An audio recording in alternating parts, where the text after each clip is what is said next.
सुनिए, अब थोड़ा रुक जाइए, आ जाइए, खाना खा लीजिए। अच्छा, अब क्या बनाया है आज खाने में? करारी भिंडी, आपको बहुत पसंद है ना? अरे राधिका, खुश कर दिया तुमने तो। क्या खुशबू है, मजा आ जाएगा आज तो खाने में। अब बस खुशी होते रहोगे या खाओगे भी? अब तुम भी आओ ना। नहीं, मैं बाद में खा लूंगी। अरे बाद में नहीं, आ जाओ मेरे साथ खाओ। श्याम की जिद पर राधिका ने भी खाना शुरू कर दिया।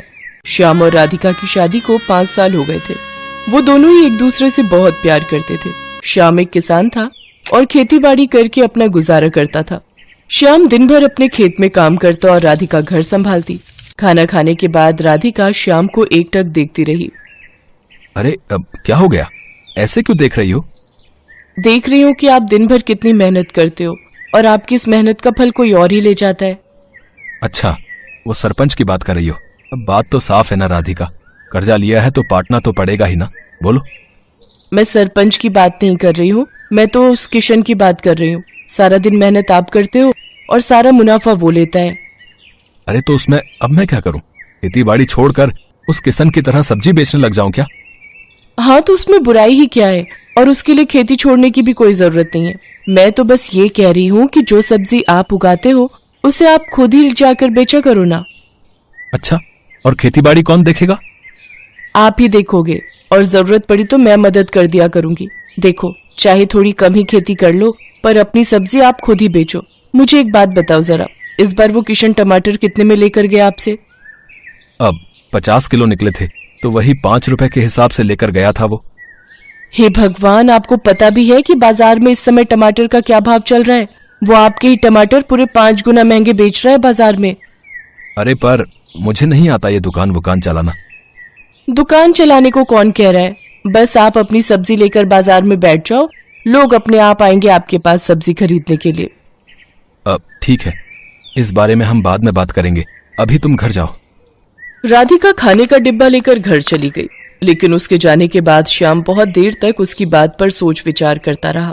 राधिका ने बात ठीक ही कही थी, पर तभी श्याम को सरपंच सूरजमल का ख्याल आया, जो कि एक नंबर का खड़ूस और लालची आदमी था। दरअसल श्याम के पिता ने अपने बुरे वक्त में कई साल पहले सूरजमल से उधार लिया था, जिसके बदले में श्याम का आधा खेत सरपंच के पास अब तक गिरवी पड़ा हुआ था। श्याम उस खेत पर खेती नहीं कर सकता था, वहाँ सरपंच के लोग ही खेती करते थे। श्याम अपना खेत वापस तो पाना चाहता था, पर सरपंच से खेत छुड़वाने के लिए उसके पास पैसे नहीं थे। इसीलिए वो हर महीने किश्त के तौर पर एक रकम सरपंच को देता था। फिर अगले दिन, भैया कुछ पूछना था आपसे। हाँ भैया बताओ। मैं एक किसान हूँ, सोच रहा हूँ कि कल से मैं भी अपनी सब्जियां यहीं बेचने लगूं खुद से। हाँ हाँ, बढ़िया विचार है, पर इसके लिए तुम्हें सरपंच जी से पूछना पड़ेगा और उन्हें यहाँ का टैक्स भी देना पड़ेगा। टैक्स? पर वो किस लिए? अरे ये जो तुम पूरा चबूतरा देख रहे हो ना, जिस पर सब लोग सामान बेच रहे हैं, असल में ये सरपंच के खेत पर बना हुआ है और ये चबूतरा भी उसी ने बनवाया है। हमारी मजबूरी है, इसीलिए हम सबको यहीं बैठना पड़ता है। रोज के 50 रुपए देने पड़ते हैं उस सरपंच को, और अगर ये पैसे नहीं दिए तो उसके लठैत आकर मारपीट पर उतारू हो जाते हैं। अरे ये तो बड़ी नाइंसाफी है भैया। है तो सही, पर क्या कर सकते हैं, अब जो है मैंने तुम्हें बता दिया। श्याम मुरझाया हुआ चेहरा लेकर अपने घर चला आया। उसने राधिका को सारी बात बता दी। राधिका ने कुछ देर अपना दिमाग लड़ाया और फिर, सुनो, मेरे पास एक तरीका है। अब क्या? बोलो तो। हमारे गांव के सबसे नजदीक का गांव है बिशनपुरा। आप वहां जाकर भी तो अपनी सब्जियां बेच सकते हो। वहां ये सब चक्कर नहीं है। मेरी एक सहेली रहती है वहां, उसका पति गोलगप्पे का ठेला लगाता है, उसे तो कोई टैक्स नहीं देना पड़ता। अच्छा, अगर ऐसा है तब तो ये सही रहेगा, लेकिन एक समस्या है, बिशनपुरा तक जाने के लिए कोई सड़क नहीं है, तो मैं रोज वहाँ जाऊंगा कैसे? सड़क नहीं है पर नदी तो है ना। देखो, जिस जिस नदी के किनारे हमारे गांव बसा है, बिशनपुरा भी तो उसी नदी के दूसरे छोर पर बसा है। अब बस आपको एक नाव बनानी पड़ेगी वहां तक जाने के लिए, उसे चलाने में भी कोई खर्चा नहीं।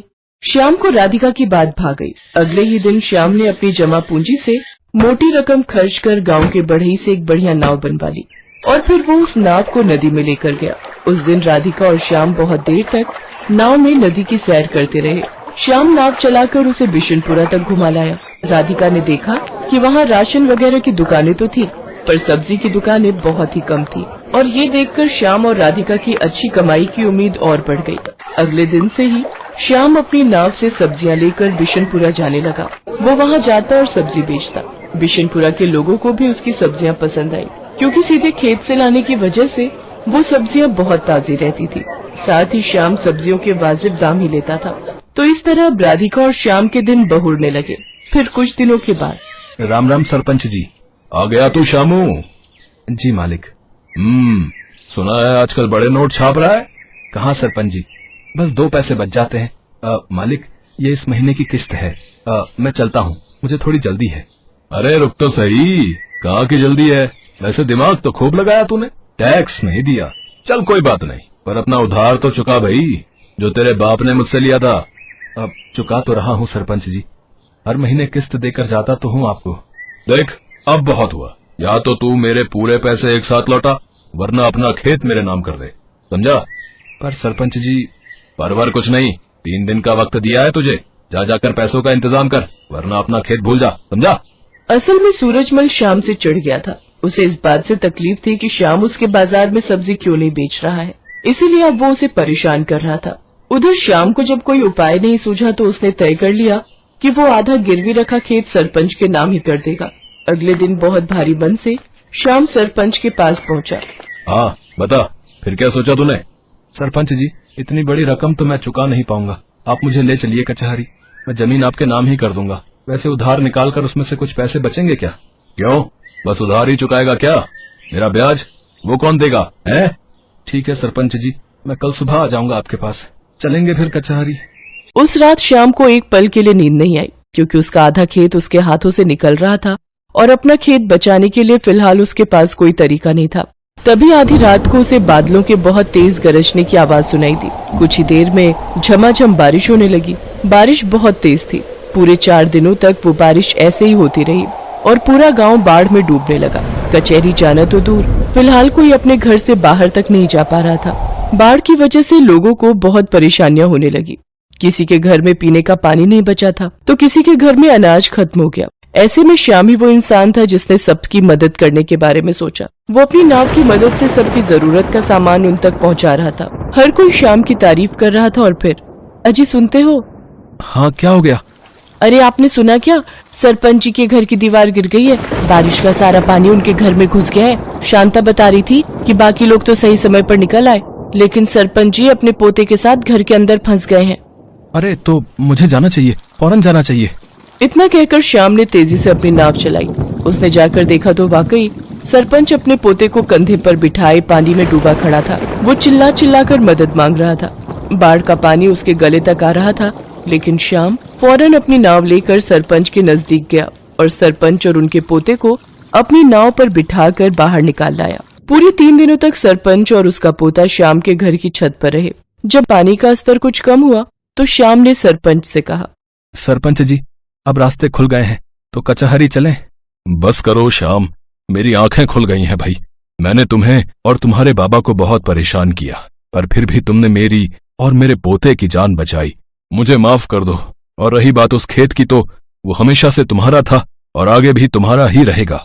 और हाँ, एक बात और, तुम्हें अब गांव में जहां और जैसे सब्जी बेचनी है तुम बेच सकते हो, वो भी बिना किसी टैक्स के।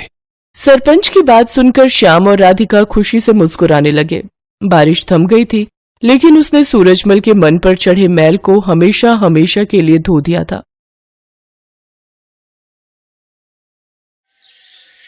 सोनपुर गांव के मुखिया रामप्रकाश अपने बेटे श्याम से बहुत परेशान रहते थे। श्याम अपने पिता के साथ किसी भी काम में हाथ नहीं बटाता था। बस सारा दिन इधर उधर दोस्तों के साथ घूमते रहना और खाली समय मिले तो सोते रहना। रामप्रकाश को इसी बात की चिंता रहती थी कि श्याम पर कभी गांव को संभालने की जिम्मेदारी आई तो वो कैसे उस जिम्मेदारी को संभाल पाएगा। इसीलिए एक दिन गुस्से में आकर रामप्रकाश श्याम से बोला, श्याम, तू कब तक इस तरह निठल्ला बनकर घूमता रहेगा? तेरी उम्र के बच्चे शहर जाकर बड़ी बड़ी नौकरियां कर रहे हैं या फिर अपने पिता के साथ गांव की पंचायत में बैठते हैं। पर तुझे मैं कह कह कर थक गया, तू भी कुछ काम कर लिया कर, पर तेरे तो कान में जूं तक नहीं रेंगती। मैंने फैसला किया है, अब तुम गांव में तभी आओगे जब कुछ काम धंधा सीख जाओगे। अरे कैसी बातें कर रहे हो? अकेला लड़का कहाँ कहाँ भटकेगा। माँ मुझे नहीं जाना कहीं भी, मैं पतंग उड़ाने बबलू के घर जा रहा हूँ। खबरदार जो पतंग उड़ाने गए, मैंने कह दिया सो कह दिया। अब तुम कल सुबह काम की तलाश में जाओगे और कोई काम सीख कर ही लौटोगे। राम प्रकाश ने जबरदस्ती श्याम को काम ढूंढने भेज दिया ताकि वो एक जिम्मेदार इंसान बनकर आ सके। श्याम काम की तलाश में निकल तो पड़ा, पर उसका मन बिल्कुल नहीं था। चलते चलते श्याम एक जंगल में पहुंचा। वहीं उसे एक पेड़ के नीचे एक साधु महाराज समाधि में बैठे दिखाई दिए। श्याम ने देखा एक काला नाग साधु बाबा को डसने वाला है। श्याम ने कुछ भी देरी न करते हुए झट से नाग को उठाया और एक ओर फेंक दिया। शोर से साधु बाबा की समाधि टूट गई। उन्होंने नाग को झाड़ियों में भागते देखा। धन्यवाद बेटा, तुमने आज मेरी जान बचा ली। आओ मेरी कुटिया में चलो, वहां चलकर बात करते हैं।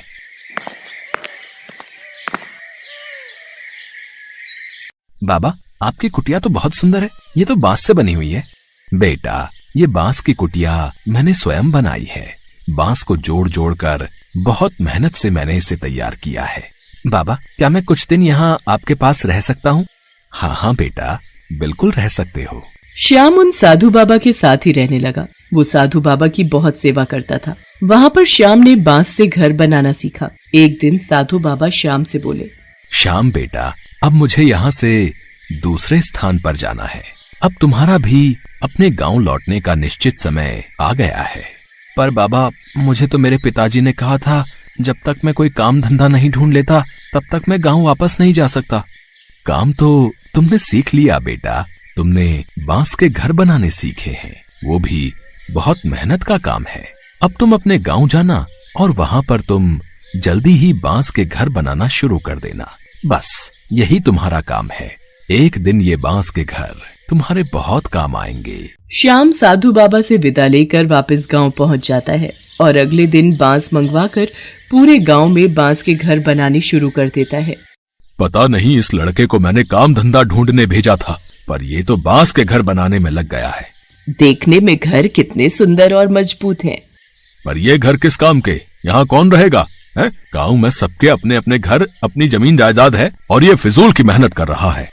श्याम कुछ ही दिनों में पूरे गांव में जगह जगह बांस के घर बना लेता है। मॉनसून आ चुका था और सोनपुर गांव में कई दिनों से मूसलाधार बारिश हो रही थी। एक शाम पानी का बहाव तेज हो गया, जिससे सोनपुर गांव के पास वाली नदी में पानी का स्तर ऊपर तक आ गया, जिस कारण सोनपुर गांव बाढ़ की चपेट में आ गया। सोनपुर के साथ साथ आसपास के बहुत से गाँव बाढ़ में डूब रहे थे। सोनपुर गाँव के लोग हाहाकार मचाने लगे। तभी उन्हें गाँव में बने बांस के घर दिखाई दिए, जो काफी ऊंचे बने हुए थे और उन बांस के घरों की छत तक बाढ़ का पानी नहीं पहुंच रहा था। पूरे गांव ने बाढ़ से बचने के लिए श्याम के द्वारा बनाए गए बांस के घरों में शरण ली। राम प्रकाश भी अपने बेटे श्याम और अपनी पत्नी के साथ उसी बांस के घर में शरण लेता है। बाबू मुझे साधु बाबा ने बोला था कि वक्त आने पर ये बांस के घर बहुत काम आएंगे, और आज हमारा पूरा गाँव बाढ़ की चपेट में आ गया है। गाँव में एक एक घर बाढ़ में डूब गया है, पर ये बांस के बने घर नहीं डूबे। हमारा पूरा गांव सुरक्षित है। हाँ श्याम बेटा, तूने तो सचमुच अपने गांव के लिए जो किया है वो मैं भी नहीं कर सकता। मुझे तुझ पर गर्व है मेरे बच्चे।